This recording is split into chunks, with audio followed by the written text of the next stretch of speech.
Hello बच्चों, स्वागत है आपका अपने YouTube channel topper tricks academy में। तो हम लोग आज पढ़ेंगे क्लास 8th की साइंस का 7th चैप्टर, जिसका शीर्षक है पौधे एवं जंतुओं का संरक्षण। तो आप लोग वीडियो को पूरा ज़रूर देखें तथा इस वीडियो को अपने दोस्तों के पास भी शेयर कीजिए। टोटल वीडियोस आपके हिंदी माध्यम तथा फ्री उपलब्ध कराए जाते हैं। चैनल को सब्सक्राइब कर लीजिए। सब्सक्राइब करने से क्या होगा कि मैं जब कोई वीडियो बनाता हूँ, अपलोड करता हूं, तो आपके पास तक उसकी सूचना, उसका नोटिफिकेशन आसानी से पहुंच जाता है आपके मोबाइल या कंप्यूटर तक।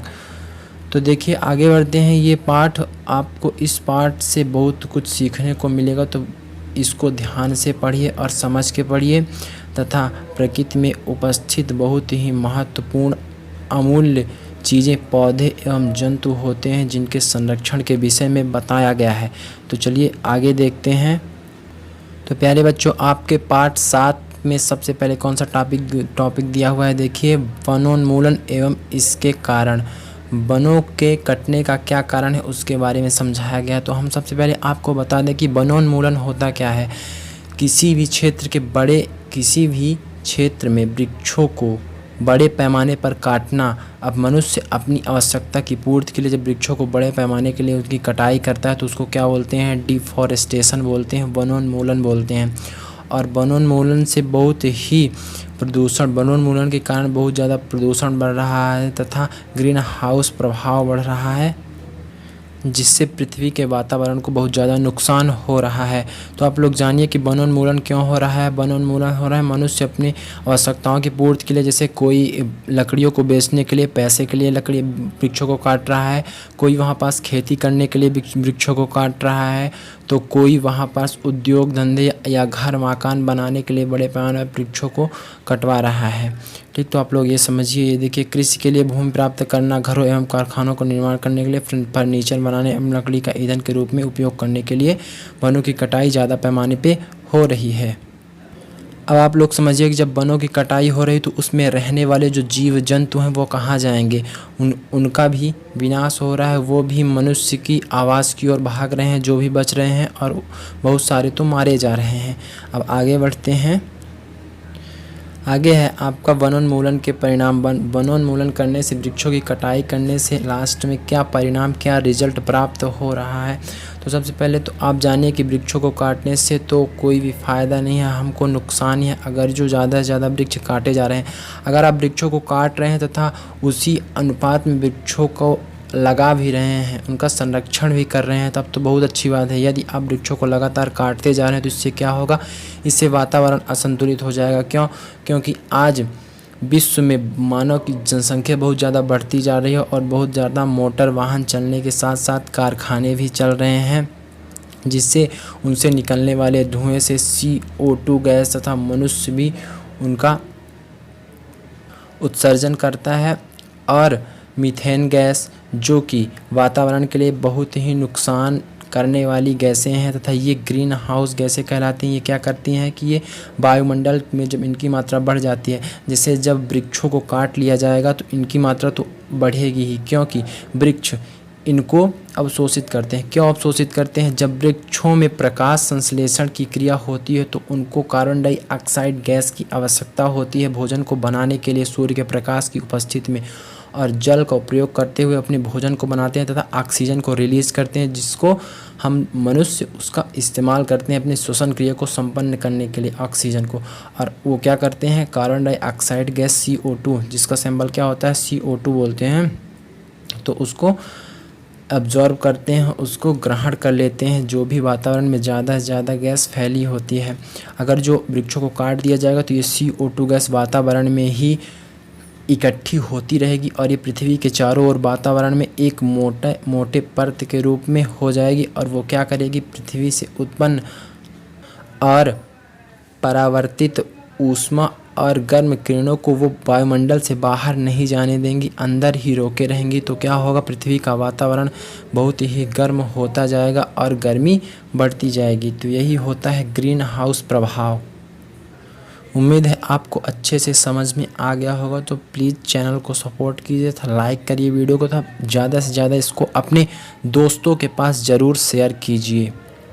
तो तो देखिए आपके बुक में क्या दिया हुआ है कि कार्बन डाइऑक्साइड CO2 जिसको बोलते हैं पृथ्वी द्वारा उत्सर्जित ऊष्मीय विकिरणों का प्रग्रहण अर्थात ग्रहण कर लेती हैं, अतः इनकी मात्रा में वृद्धि के परिणामस्वरूप विश्व उष्ण होता है, ग्लोबल वार्मिंग होती है। पृथ्वी के ताप में वृद्धि के कारण जल चक्र का संतुलन जो होता है वो असंतुलित हो जाता है, संतुलन बिगड़ जाता है और वर्षा की दर में कमी आती है, जिसके कारण सूखा पड़ता है और ज़मीन एकदम फट सी जाती है और कोई भी फसल अच्छे से तैयार नहीं होती है। जब वर्षा ही नहीं होगी तो एक तो वाटर लेवल भी गिर जाएगा नीचे, तो क्या होगा, सूखा का मुख्य कारण यही होता है। और मृदा के गुणों में परिवर्तन आने का मुख्य कारण वनोन्मूलन है। कैसे होता है वनोन्मूलन? जब वृक्षों की कटाई हो जाती है तो आप लोग समझिए, जब तेज़ वर्षा होगी या कि बहुत भारी वर्षा होगी या कि वर्षा एक भी नहीं होगी, क्योंकि प्रकृति का जो जल चक्र का संतुलन है वो बिगड़ जाएगा।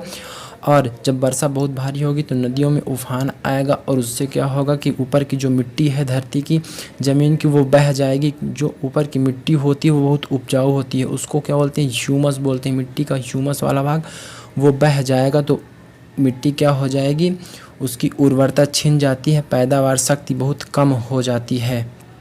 ऐसा क्या होता है, मिट्टी बह क्यों जाती है? क्योंकि जब वृक्षों को काट दिया जाता है तो उनकी जड़ों की जो पकड़ होती है वो बहुत कमज़ोर हो जाती है, एकदम ख़त्म हो जाती है। जब वृक्ष होते हैं तो वो अपने आसपास की मिट्टी को पकड़ के रखते हैं, उनकी जो जड़ें होती हैं पकड़ के रखती हैं, जिसके कारण चाहे जितनी तेज़ वर्षा हो तो भी वो नहीं बहती हैं। तो बच्चों फिर क्या होता है, उसकी उर्वरता भूमि की बहुत कम होती चली जाती है धीरे धीरे, और वहाँ मरुस्थल हो जाता है। वो क्या, उसको क्या बोलते हैं, धीरे धीरे मरुस्थल में परिवर्तित हो जाता है, मरा हुआ स्थल जिसमें कुछ भी नहीं हो सकता, कोई भी अन्न उत्पन्न, कोई भी फसल नहीं हो सकती, उसे क्या बोलते हैं, इसे मरुस्थलीकरण बोलते हैं। तो आप लोगों को समझ में आ रहा होगा कि वृक्ष मनुष्य के लिए कितने आवश्यक होते हैं। तो आगे बढ़ते हुए अब हम लोग चर्चा कर लेते हैं वन एवं वन्य प्राणियों का संरक्षण, वन और उसमें रहने वाले जीवों को संरक्षित करना, उसके पालन पोषण के बारे में थोड़ा सा पढ़ लेते हैं। तो इनको कैसे रखा जाता है, सबसे पहले हम आपको बता दें कि वन्य जीवों को संरक्षित करने के लिए सरकार द्वारा क्या बनाया जाता है, जैव आरक्षित क्षेत्र बनाया जाता है, जिसमें विभिन्न प्रकार के जीवों को संरक्षित किया जाता है। तो ये कैसे होते हैं, ये सबसे बड़े होते हैं, 3 प्रकार के होते हैं वन्य जीव। बायोस्फीयर रिजर्व इसे बोलते हैं, वन जैव आरक्षित क्षेत्र होते हैं, एक सबसे बड़े होते हैं, और एक होता है सेंचुरी, वाइल्ड लाइफ सेंचुरी होता है, तो वो इससे छोटे होते हैं, और नेशनल पार्क सबसे छोटे होते हैं। तो इनमें क्या किया जाता है, तो इनमें जीवों को संरक्षित किया जाता है। तो बायोस्फीयर रिजर्व के बारे में पढ़ लेते हैं सबसे पहले, जैव आरक्षित क्षेत्र। तो जैव मंडल आरक्षित क्षेत्र क्या होता है, सबसे बड़ा होता है। इसमें कुछ छूटें दी जाती हैं बाहर के मनुष्यों के लिए कि जाके वो वहाँ चारागाह के रूप में कार्य कर सकते हैं, अपने पशुओं को भी वहाँ ले जाके चरा सकते हैं चारा को। तो कुछ छूटें दी जाती हैं सरकार द्वारा, है ना, बहुत ज़्यादा उसमें रिस्ट्रिक्शंस नहीं होते हैं, जिससे बाहर के लोग भी जाके वहाँ से ज़रूरत की कुछ वस्तुएं ला सकते हैं अपने मवेशियों एवं पशुओं के लिए। और जो होता है एक वाइल्ड लाइफ सेंचुरी, उसमें इससे कम छूटें दी जाती हैं, उसमें आप जा सकते हैं, कुछ सामान ले सकते हैं, लेकिन बायोस्फीयर रिजर्व से जैव मंडल आरक्षित क्षेत्र से कम छूटें दी जाती हैं। हम आपको एक जानकारी बता दें, उसमें भी जानवरों को संरक्षित किया जाता है। हम आपको एक जानकारी बता दें कि पृथ्वी में नहीं, सबसे पहले आप लोग भारत में समझिए, भारत में जितनी भी टोटल भूभाग है उसका 3.5 कितना 3.58% भूभाग पर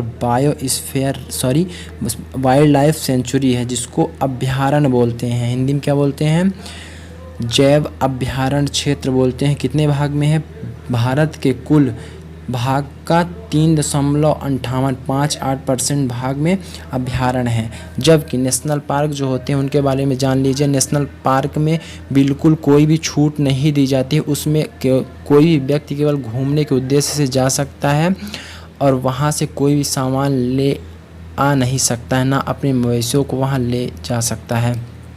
तो वहाँ बिल्कुल भी छूट नहीं होती, एकदम पाबंदी होती है। तो एक और जानकारी आप लिख लीजिए कि भारत के टोटल भूमि में 1.2 कितना 1.2% 1.2% भाग में नेशनल पार्क स्थित हैं। ठीक, नेशनल पार्क अर्थात राष्ट्रीय उद्यान 1.2% ज़मीन पे ये टोटल स्थित हैं। इनमें विभिन्न प्रकार के अलग अलग जीवों को संरक्षित किया जाता है। जैसे कोई भी नेशनल पार्क किसी जीव के लिए स्पेशल होता है, तो कोई दूसरा किसी अन्य जीव के लिए, जैसे कोई हाथी के लिए, तो कोई शेर के लिए, तो कोई हो गया आपका गैंडे के लिए। इसी प्रकार के विभिन्न प्रकार के जीवों को संरक्षित किया जाता है।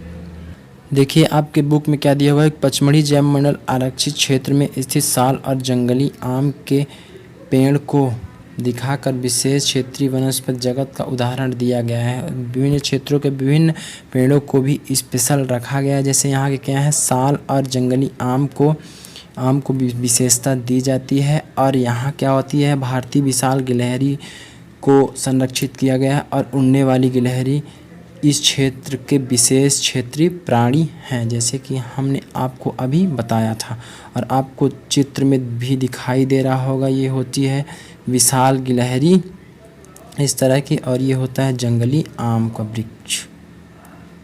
अब आगे आपका वही सब दिया हुआ है। हम आपको बता चुके हैं कि वन्य जीव अभयारण्य जिसको सेंचुरी बोलते हैं, ये कितने परसेंट भाग में है, 3.58 कुल भारत के क्षेत्रफल में 3.58% भूभाग पर ये स्थित है। और नेशनल पार्क कितने में स्थित होते हैं, नेशनल पार्क 1.2% भूभाग पे टोटल स्थित है, राष्ट्रीय उद्यान जिनको बोलते हैं। ठीक, तो आपको ये बता चुके हैं। अब आगे बढ़ते हैं, तो आगे देखते हैं कि रेड डाटा बुक के बारे में जान लेते हैं। ये भी एक बहुत ही महत्वपूर्ण जानकारी है। रेड डाटा बुक क्या होती है, इसमें आपको जो विलुप्त के कगार में बहुत ही संकटापन्न जीव होते हैं उनकी संपूर्ण जानकारियाँ लिखी होती हैं कि किस स्थान में कितने उपस्थित हैं, और इनके बारे में और भी बहुत सारी जानकारियाँ लिखी होती है एक किताब में। उस किताब को क्या बोला जाता है, उसी किताब को बोला जाता है रेड डाटा बुक। और प्रत्येक जानवर के लिए अलग अलग रेड डाटा बुक बनाई जाती है। तो देखिए वह पुस्तक है जिसमें सभी संकटापन्न स्पीसीज़ का रिकॉर्ड रखा जाता है। पौधे, जंतुओं और अन्य स्पीसीज़ के लिए अलग अलग रेड डाटा पुस्तकें हैं। और अगर जो आपको और भी जानकारी चाहिए इसके बारे में, तो आप अपने कंप्यूटर या मोबाइल में ये वेबसाइट सर्च करके देख सकते हैं। रेड डाटा बुक के बारे में सारी जानकारी प्राप्त हो जाएंगी। अब देख लेते हैं प्रवास के बारे में। तो ये क्या होता है, तो बहुत सारे पक्षियों का एक क्षेत्र छोड़कर किसी दूसरे क्षेत्र में, किसी दूसरे वातावरण में जाके रहना क्या कहलाता है, प्रवास कहलाता है। तो ये जाते क्यों हैं एक क्षेत्र को छोड़कर, अपने क्षेत्र को छोड़कर, ये इसलिए जाते हैं जब देखिए अगर जो जैसे गर्मी है तो गर्मी में रहने की उनकी आदत है उन पक्षियों की। तो यदि गर्मी से मौसम परिवर्तन होते रहता है धरती पे, तो जब गर्मी से ठंडी आती है तो वो ठंडी को ज़्यादा सहन नहीं कर सकते हैं, तो वो उस क्षेत्र को छोड़कर ऐसे क्षेत्र में चले जाते हैं जहाँ गर्मी ही पड़ती रहती है। ठीक है, और फिर उस क्षेत्र में पुनः वापस आ जाते हैं जब वहाँ फिर से गर्मी आ जाती है।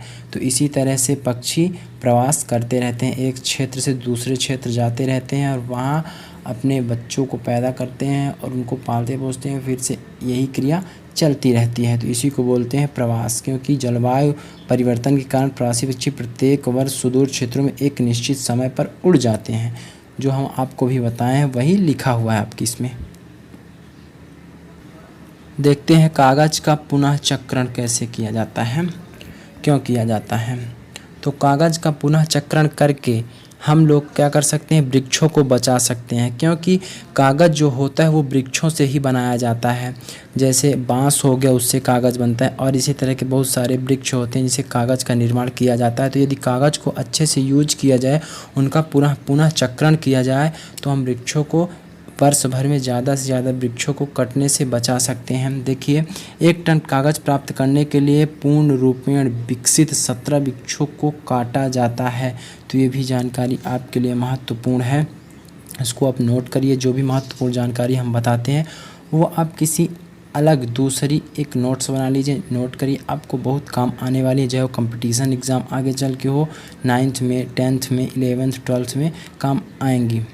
अतः कागज़ के इसमें बताया गया है, कागज़ को पुनः चक्रण करके, पुनः उनका निर्माण करके दोबारा हम उसको फिर से यूज कर सकते हैं। ये देखिए, कागज़ का 5 से 7 बार तक पुनः चक्रण किया जा सकता है। उसी कागज़ को नया बनाया जा सकता है, पुराने कागज़ों को, और वृक्षों को इसी तरह से कटने से बचाया जा सकता है। यही बताया गया है आपके इस हेडिंग के माध्यम से।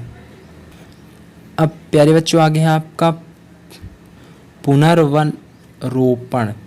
तो पुनर्वन रोपण क्या बोल रहा है इसमें ये बोल रहा है कि जितने वृक्षों को हम काट रहे हैं प्रतिवर्ष प्रतिदिन, तो उतने वृक्षों को अगर हम लगाते चलते, तैयार करते चलते, तो हमको दिक्कत नहीं होने वाली है बिल्कुल। क्योंकि अगर जो जैसे वृक्षों को काट लिया और पुनः लगा के तैयार कर दिया किसी वृक्ष को, ठीक, तो पर्यावरण संतुलित रहेगा, उसी तरह से हमको ऑक्सीजन मिलती रहेगी और उसी तरह से वो कार्बन डाइऑक्साइड को अवशोषित करते रहेंगे, तो कोई भी दिक्कत नहीं होने वाली है। और एक जानकारी और समझ लीजिए कि वन अगर जो पृथ्वी के वातावरण को संतुलन बनाए रखना है, तो इसके टोटल भूभाग में 33%, कितने परसेंट, 33% वनों का होना बहुत ही आवश्यक है। क्योंकि वनों को पृथ्वी का क्या बोला जाता है, फेफड़ा बोला जाता है। जैसे मनुष्य अपने फेफड़ों से सांस श्वसन क्रिया संपन्न करता है, उसी प्रकार धरती भी इसके वनों के माध्यम से अपना श्वसन क्रिया संपन्न करती है। तो 33% से जब वनों की संख्या कम हो जाएगी, तो वातावरण को बहुत ही बड़ा नुकसान होने वाला है, जिससे मनुष्यों को खतरा है आगे चल के। तो प्यारे बच्चों, आपके इस पाठ में इतने ही महत्वपूर्ण चीज़ें थी, हमने आपको बता दिए हैं। तो इस वीडियो में इतना ही। यदि आपको वीडियो अच्छा लगा हो तो प्लीज़ चैनल को सब्सक्राइब कर लीजिए। इसमें आपको हिंदी माध्यम के समस्त वीडियो फ्री में उपलब्ध करवाए जाएंगे।